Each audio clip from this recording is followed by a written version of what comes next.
Assalamualaikum warahmatullahi wabarakatuh. Ada beberapa punca kenapa kita mendapat sakit yang fizikal. Antaranya ialah kecederaan, sama ada patah, ditusuk paku atau sebagainya. Yang kedua, disebabkan oleh toksik atau mikroorganism yang masuk ke dalam badan. Dan yang ketiga ialah kerana keletihan ataupun ketegangan otot. Itu adalah beberapa punca kenapa kita sakit secara fizikal. Namun tuan-tuan, kita ada satu lagi penyakit yang menyerang manusia, iaitu penyakit secara dalaman. Antara penyakit ini ialah penyakit pemikiran yang melanda manusia ini, dan mereka berfikir tidak sama seperti manusia yang normal, ataupun pemikirannya sudah diganggu dengan pemikiran-pemikiran yang salah.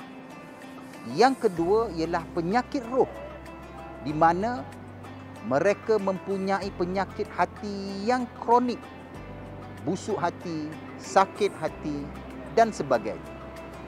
Bagaimanakah kita nak mengubati penyakit-penyakit ini?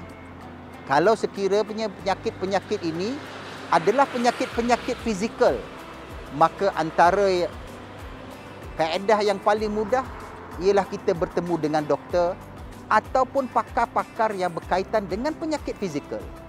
Tetapi jika kita mempunyai penyakit roh dan pemikiran ini, antaranya ialah kita perlu memiliki sifat-sifat mahmudah ataupun tarbiyah roh yang berterusan. Antara tarbiyah roh yang paling baik adalah berpuasa. Sebab itu ada hadis yang mengatakan bahawa sumu tasihu. Walaupun hadis ini sebahagian ulama mengatakan ia adalah hadis daif, tetapi secara umumnya puasa itu akan menyihatkan tubuh badan dan menyihatkan penyakit-penyakit dalaman kita.